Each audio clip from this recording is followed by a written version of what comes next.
Hey, so you probably clicked on this video because you want me to talk about why I think this whole off-grid movement is a bit BS. Now look, let me give you some backstory because I have some experience with it. I mean, I don't have my own off-grid place, but for the last like 4, 5, 6 years or so, I've been traveling around, I've been doing woofing and work away to get an idea of what it's like because, I'm from the city, that's where I've been brought up. How am I going to know if I can really do this self-sufficient thing? I've been sold this dream, like it's the thing to do, escape the matrix, get away from the craziness. And, I've been feeling that because wow, I mean, just look at the state of things. So yeah, I kind of wanted to get away from it all, but I don't drive really, and I hate driving. So that's a bit problematic.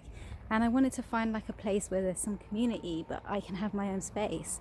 And that's also really difficult. And I've been all over the place, Mexico, Spain, Portugal, even Indonesia. And, I've just traveled around in general to see if there's somewhere that I might like. But there's a lot of problematic things. And I'm starting to think actually just the whole off-grid living thing is kind of BS. And I've got a lot to say about it. So make sure you sit down, relax, and get ready for this because there is a lot. Let's get into it. Now, first of all, I kind of actually really romanticized off-grid living for a long time before this whole move got super trendy, because my grandma lived off-grid. Like, that's how she lived, self-sufficiently, like in the mountains on the border of Austria and Italy. It's super beautiful. And I was always inspired by her way of life, especially because I came from the city. At first, I kind of thought it was all a bit too boring. But as I got more, older, more mature, I started to feel like actually getting away from just city life was the best thing for me, because I was feeling all of those negative effects, like from the noise, from the pollution, and for just like the toxic lifestyle that you lead in a city, like working really hard, going out, partying, and all of that stuff. So when I started to get more spiritual and clean up my diet and do all of these things, yoga and whatever, I kind of felt like, I have to grow my own food for it to be organic. I can't trust the supermarkets, and it's all super expensive. And this is even more needed now than ever, because just look at inflation, all the rising prices.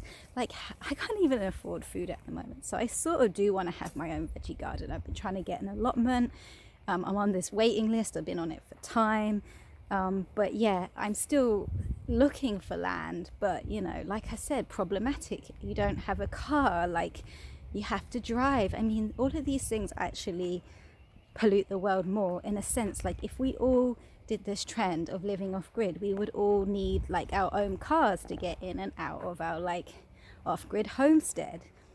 And so it's not really sustainable. It would be more sustainable to live in sort of eco communities, but it's not always that easy to get into one or find one. And why aren't there just neighborhoods and suburbs already set up by the government, where you can rent and move in, and maybe they're made from eco materials? Why is this not standard? Why is this going against the grain and being different?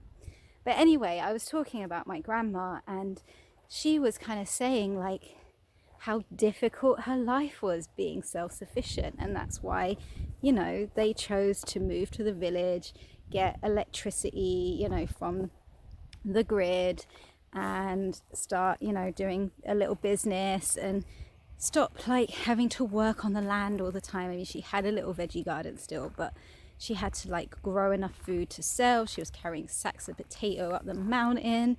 She had such body pains, back pains, and she really resented the life she had to live.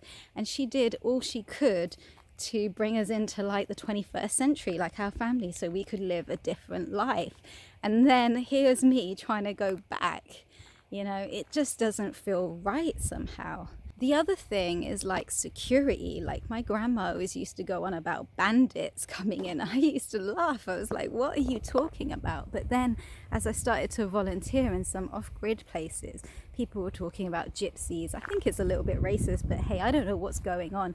But saying people were just coming in, squatting and stealing. And then I heard about that in Central America too, people's solar getting stolen and all of that. So you're like vulnerable, and if you live off the land, you're gonna have to defend it. That's why people have guns and shit in America, to like, you know, keep people off. And I don't want to live in that state of permanent fear and having to defend. And like, I don't know if I really want to go back in time like that. And all this romanticization of it all just seems a little bit too like rose-tinted spectacle vibes. And then not to mention, like, you know, people want to make it comfortable now, so you need to have money to do that. So you're going to have to think about how to do it if you want to make money through YouTube online. Now look at where it's got to. You know, you have to pretend you're alone, half naked woman in the woods, just doing everything yourself, when in reality that might not be true. I mean, this is what it's come to. People are competing to share their life, you know, off the grid with other people who potentially are just being funded by TV stations or something like that, you know, like media companies. They're just models like on a TV set. I mean, that's what I've been hearing around. So, you know, it's quite hard for people to actually, you know, survive off YouTube and think they could vlog their off-grid life.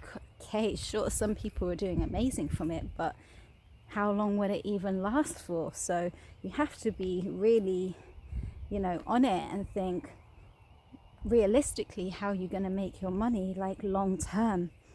And you can run courses, you can sell some of your crops and products. And a lot of people take on volunteers for woofing and stuff. That's what I did.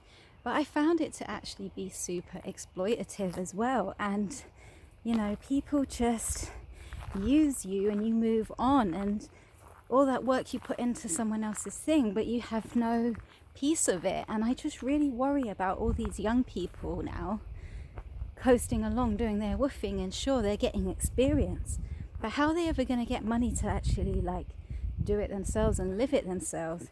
Maybe they'll just, I don't know, find a community and just eternally live there.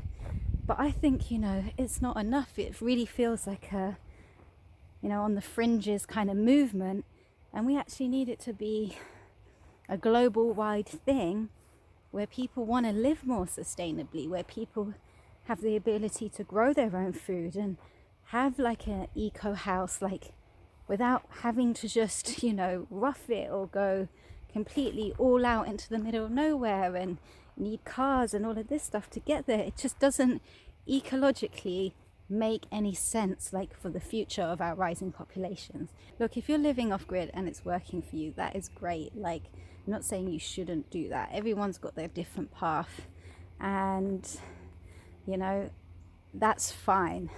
But I've just been thinking for myself how I'm not sure if it really is my path, and that what I really want to do is kind of like push forward designs and ideas and ways of living in a kind of semi-urban, suburban environment, which is where apparently the fastest growing populations are emerging, because people want to move to cities for jobs and facilities, and not to have to rely on a car, to be able to walk around, use public transport and do all the things they want to do and have connectivity, but at the same time be out of like the big city and have a safe place where people can bring up children, where the children are able to walk around on their own.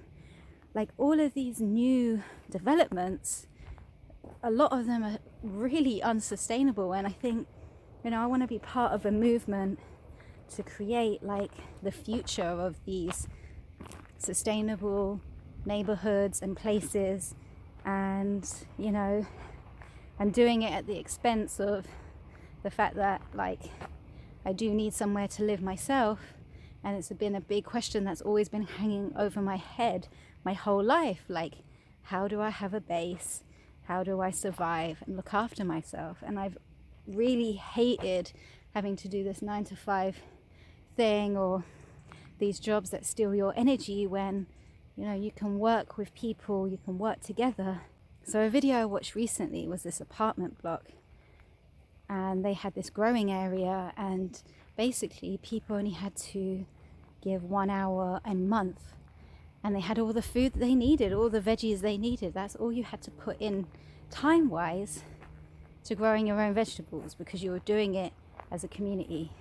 So that's actually way better than trying to find a piece of land and just like literally doing it all yourself, or having to get a load of volunteers to do it and then have to deal with that whole like scenario of having volunteers. So yeah, I just wanted to let you know my thought process. It's not like I'm gonna like not visit off-grid places anymore. I do really enjoy them, and I do like getting away, and they make nice retreats. I'm just thinking for myself in terms of my future, where I really want to live, where I want to invest my time and energy.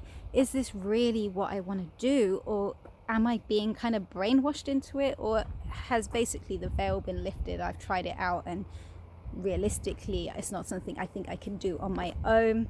Maybe I'm still looking for that like community thing. But yeah, like I said, I'd rather not have to drive my own car. I know a lot of people do carpooling or sharing, so that would be cool to do something like that. But anyway, I'm curious to know what you think. Have you tried this like off-grid life out, and you're kind of like thinking something similar to me? I would love to know where you're at. Drop your comments below, smash a like on the video, and yeah, subscribe if you're new.